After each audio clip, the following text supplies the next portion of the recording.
कहां घुसा चला आ रहा है गरीब? निकल जा यहाँ से। मैं प्रधानमंत्री की जगह आज लाल किले पर भाषण देना चाहता हूँ सर।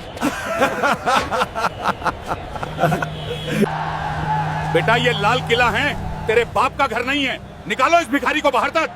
पीएम के आने का टाइम होने ही वाला है। ये बात 26 जनवरी 2026 की है। पूरे देश में गणतंत्र दिवस की तैयारियां जोरों पर थीं। दिल्ली के लाल किले पर हर साल की तरह एक भव्य समारोह आयोजित होने वाला था, जिसमें प्रधानमंत्री, राष्ट्रपति और देश विदेश के मेहमान शामिल होंगे। इस बार एक खास कार्यक्रम रखा गया था। एक ग्रामीण स्कूल का बच्चा लाल किले पर मंच से भाषण देगा, जो देश की तरक्की, संस्कृति और युवा सोच को दर्शाएगा। हरियाणा के एक छोटे से गांव धौलपुर के सरकारी स्कूल में भी यही चर्चा थी। स्कूल के प्रिंसिपल रमेश शर्मा और कुछ टीचर्स मिलकर तय कर रहे थे कि किसे लाल किले भेजा जाए, लेकिन असल में यह चयन नहीं बल्कि सौदा था। गांव के सरपंच रणवीर सिंह का बेटा अंकुर अमीर, रंगीन कपड़े, महंगे जूते, उसे भेजने की पूरी तैयारी हो चुकी थी। सरपंच ने प्रिंसिपल और टीचर्स को खुश कर दिया था। पैसा, तोहफे और वादे। प्रिंसिपल ने कहा, अंकुर बहुत अच्छा लड़का है, उसकी हिंदी बहुत साफ है, कपड़े भी ढंग के हैं, हाँ, स्टेज पे अच्छा दिखेगा। लेकिन क्लास के पीछे की बेंच पर बैठा एक 12 साल का दुबला पतला लड़का राजू चुपचाप सब कुछ सुन रहा था। फटी शर्ट, पुरानी चप्पल, चेहरे पर मिट्टी के निशान। राजू दलित परिवार से था। उसके पिता मजदूरी करते थे, माँ घरों में बर्तन साफ करती थी। लेकिन राजू पढ़ाई में बेहद तेज था। हर साल टॉप करता, निबंध प्रतियोगिता में पहला आता और उसकी हिंदी भाषा इतनी साफ और सुंदर थी कि टीचर भी हैरान रहते। लेकिन किसी ने कभी राजू को मौका नहीं दिया, क्योंकि वो गरीब था, छोटी जाति का था। 26 जनवरी से 2 दिन पहले यानी 24 जनवरी को मुख्यमंत्री के निजी सहायक personal assistant Vinay Kumar school में निरीक्षण के लिए आए। उनके साथ 2 अधिकारी भी थे। उन्हें यह देखना था कि चयनित बच्चा वाकई काबिल है या नहीं। प्रिंसिपल और टीचर्स ने अंकुर को सामने खड़ा किया। अंकुर ने थोड़ी घबराहट में रटा हुआ भाषण शुरू किया। आदरणीय प्रधानमंत्री जी, राष्ट्रपति जी, हमारा देश महान है, हमारे नेता महान हैं। विनय कुमार ने सुना। भाषण ठीक था, लेकिन कुछ खास नहीं, बस रटी रटाई बातें। तभी अचानक भीड़ के बीच से एक आवाज आई, सर रुकिए। राजू ने हांफते हुए कहा, सर मैं इससे कहीं बेहतर भाषण दे सकता हूँ। मुझे एक मौका दीजिए। ये सुनते ही पूरे स्कूल में हंसी फूट पड़ी। टीचर्स ने एक दूसरे को देखा। प्रिंसिपल का चेहरा लाल हो गया। एक टीचर ने चिढ़कर कहा, राजू तू पागल हो गया है क्या? तू लाल किले पे भाषण देगा? तेरे कपड़े देख, तेरी हालत देखो देख। अरे अगर ये गरीब भिखारी लड़का स्टेज पे गया तो हमारी बेइज्जती होगी, स्कूल की बेइज्जती होगी, देश की बेइज्जती होगी। अरे अगर ये गरीब भिखारी लड़का स्टेज पे गया तो हमारी बेइज्जती होगी, स्कूल की बेइज्जती होगी, देश की बेइज्जती होगी। इस लड़के को बाहर निकालो, ये हमारा मजाक उड़ा रहा है। सर प्लीज, मैं सच में अच्छा भाषण दे सकता हूँ। मैंने खुद लिखा है। मैंने खुद लिखा है, बस एक बार सुन लीजिए। विनय कुमार ने राजू को ध्यान से देखा। उनके मन में कुछ हलचल हुई। ये लड़का इतनी बेइज्जती के बाद भी अपनी बात पर अड़ा है, शायद इसमें कुछ खास है। उन्होंने हाथ उठाकर सबको चुप कराया। रुकिए, मैं इस लड़के की बात सुनना चाहता हूं। प्रिंसिपल ने विरोध करने की कोशिश की। सर, ये लड़का बहुत गरीब है, इसकी कोई औकात नहीं। विनय कुमार ने सख्ती से कहा, मुझे औकात से मतलब नहीं, मुझे काबिलियत से मतलब है। राजू तुम मेरे साथ आओ, मैं तुम्हारा भाषण सुनूंगा। राजू की आंखों में उम्मीद की चमक आ गई।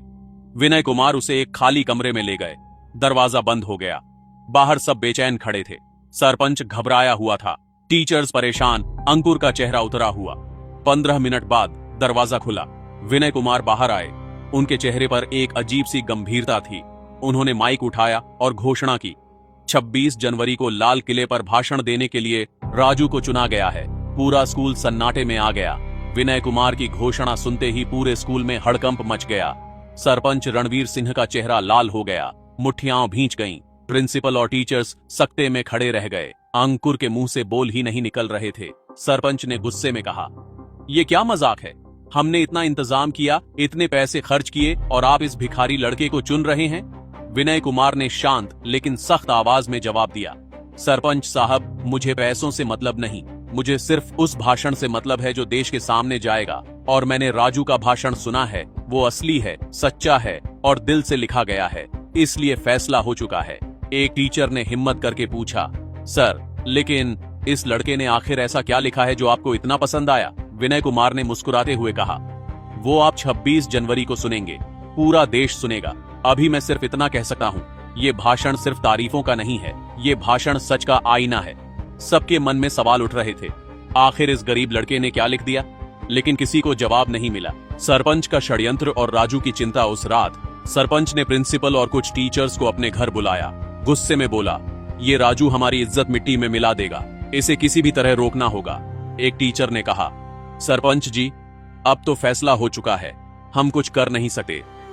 सरपंच ने व्यंग्य से कहा, कुछ नहीं कर सकते? चलो कम से कम इसे परेशान तो कर सकते हैं ना। स्कूल में इसका मजाक उड़ाओ, बाकी बच्चों को कहो इससे बात मत करो, इसका आत्मविश्वास तोड़ दो।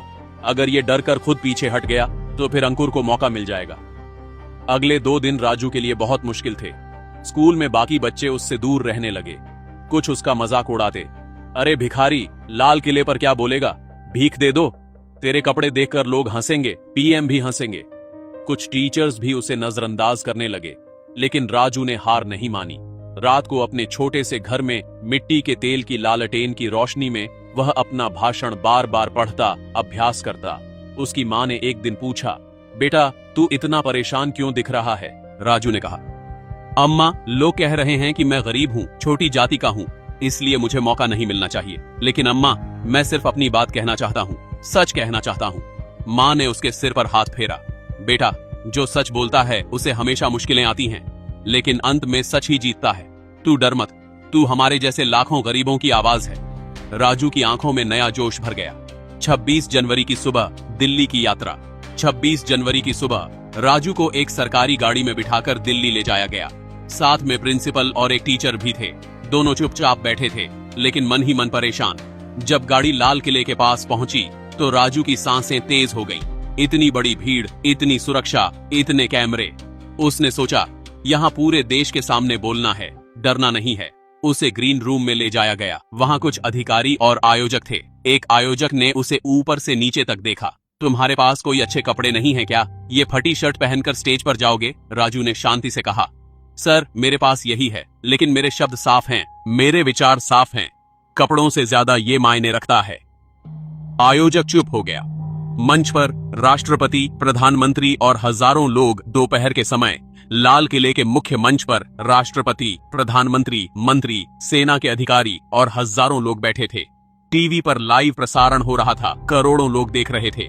आयोजक ने घोषणा की, अब मंच पर आ रहे हैं हरियाणा के धौलपुर गांव से सरकारी स्कूल के छात्र राजू। तालियां बजीं। राजू धीरे धीरे मंच पर चढ़ा। कैमरे उसकी तरफ घूम गए। उसके फटे कपड़े, गहरा रंग, दुबला शरीर, सबने देखा। कुछ लोगों ने आपस में फुसफुसाया, ये लड़का कौन है, कितना गरीब लग रहा है। लेकिन राजू ने माइक के सामने खड़े होकर एक गहरी सांस ली। उसने प्रधानमंत्री की तरफ देखा, फिर राष्ट्रपति की तरफ, फिर पूरी भीड़ की तरफ, और फिर धीरे धीरे साफ आवाज में बोलना शुरू किया, आदरणीय राष्ट्रपति जी, आदरणीय प्रधानमंत्री जी, मंच पर उपस्थित सभी गणमान्य अतिथि और मेरे प्यारे देशवासियों, जय हिंद। पूरा लाल किला खामोश हो गया। सबकी निगाहें राजू पर टिकी थीं। अब असली भाषण शुरू होने वाला था, वो भाषण जो पूरे देश को हिला देगा। राजू ने एक पल रुकर पूरे लाल किले को देखा। लाखों तिरंगे झंडे, हजारों लोग, कैमरे और सामने बैठे देश के सबसे बड़े नेता। उसकी आवाज में अब कोई डर नहीं था, बस सच्चाई थी। राजू ने अपना भाषण जारी रखा। आज 26 जनवरी है, हमारा गणतंत्र दिवस। आज का दिन हमें याद दिलाता है कि हमारा देश दुनिया का सबसे बड़ा लोकतंत्र है। आज हम अपने संविधान को सलाम करते हैं, जिसने हर नागरिक को बराबरी, स्वतंत्रता और सम्मान का अधिकार दिया। हमारा देश महान है। यहाँ की संस्कृति हजारों साल पुरानी है। यहाँ की मिट्टी ने महात्मा गांधी, भगत सिंह, सुभाष चंद्र बोस, डॉक्टर भीमराव अंबेडकर जैसे महान नेता दिए। हमारे देश ने अंग्रेजों से आजादी छीनी, हमने अपना संविधान बनाया और आज हम दुनिया की 5वीं सबसे बड़ी अर्थव्यवस्था हैं। हमारे नेता मेहनत कर रहे हैं, सड़कें बन रही हैं, स्कूल खुल रहे हैं, अस्पताल बन रहे हैं, गरीबों के लिए योजनाएं चल रही हैं। Digital India, make in India, skill India, हर तरफ विकास हो रहा है। मैं अपने देश पर, अपने नेताओं पर गर्व करता हूँ। यहाँ तक सब कुछ सामान्य था। लोग खुश होकर तालियां बजा रहे थे। प्रधानमंत्री भी मुस्कुरा रहे थे। लेकिन अब राजू की आवाज में एक अलग ही गंभीरता आ गई। लेकिन आदरणीय नेताओं, मैं आज यहां सिर्फ तारीफ करने नहीं आया हूं, मैं यहां सच बोलने आया हूं। हमारा संविधान कहता है सब बराबर हैं, लेकिन क्या सच में ऐसा है? मैं एक छोटे से गांव से आता हूं। मेरा परिवार दलित है। मेरे पिता मजदूरी करते हैं, मेरी मां बर्तन साफ करती है। मैं अपनी क्लास में हमेशा टॉप करता हूं, निबंध प्रतियोगिताओं में पहला आता हूं। लेकिन जब मैंने कहा कि मैं लाल किले पर भाषण देना चाहता हूं, तो सबने मुझ पर हंसा। मेरे स्कूल के प्रिंसिपल और टीचर्स ने सरपंच के बेटे को चुना था, क्योंकि उसके पास पैसा था।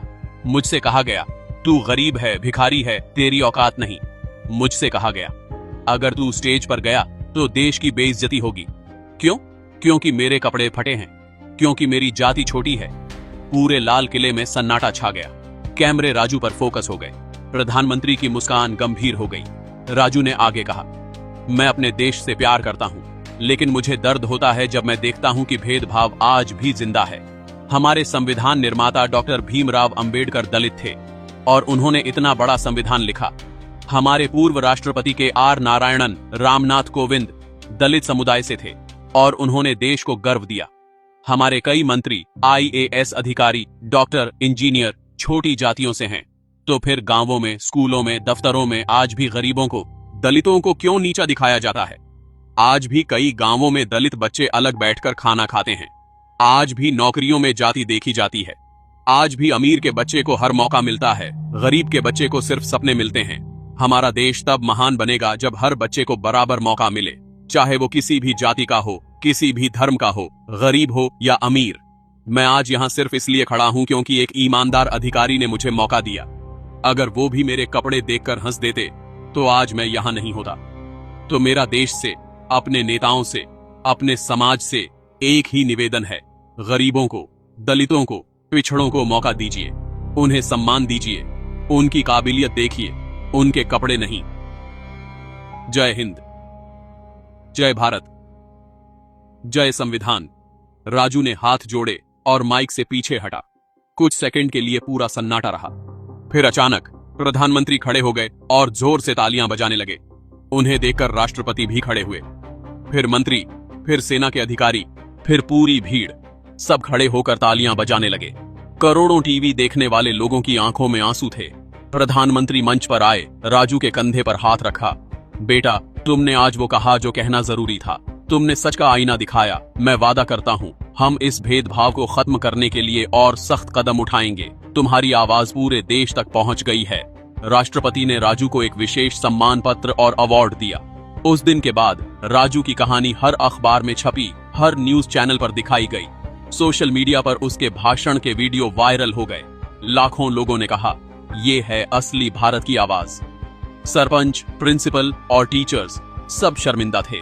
सरकार ने उस स्कूल की जांच करवाई और भेदभाव करने वालों पर कार्रवाई हुई और राजू, उसे पूरे देश से स्कॉलरशिप के ऑफर आए। एक बड़े स्कूल ने उसे मुफ्त में पढ़ाने का मौका दिया, लेकिन राजू ने कहा, मैं अपने गांव के स्कूल में ही पढ़ूंगा, क्योंकि असली बदलाव गांवों से ही आएगा। दोस्तों, यह कहानी यही खत्म होती है। एक गरीब, भिखारी समझे जाने वाले लड़के ने साबित कर दिया कि असली ताकत सच बोलने में है, दिखावे में नहीं। अगर इस कहानी ने आपको प्रेरित किया हो, अगर आपको लगता है कि हर बच्चे को बराबर मौका मिलना चाहिए, अगर राजू के साहस और भाषण ने आपके दिल को छुआ, तो इस वीडियो को एक लाइक जरूर करें और कमेंट में लिखें, जय संविधान, जय बराबरी। इस कहानी को अपने दोस्तों और परिवार के साथ शेयर करें, ताकि यह संदेश दूर तक पहुंचे कि भेदभाव गलत है और हर इंसान को सम्मान मिलना चाहिए। और हाँ, ऐसी ही दिल को छू लेने वाली, प्रेरणादायक और समाज को झकझोरने वाली कहानियों के लिए हमारे चैनल को सब्सक्राइब और फॉलो करना बिल्कुल मत भूलना। अगली कहानी में फिर मिलेंगे, एक नया सबक, एक नई सच्चाई और एक नया जीवन का पाठ लेकर। तब तक के लिए सच्चे रहिए, निडर रहिए, इंसानियत बनाए रखिए। जय हिंद, जय भारत, जय संविधान।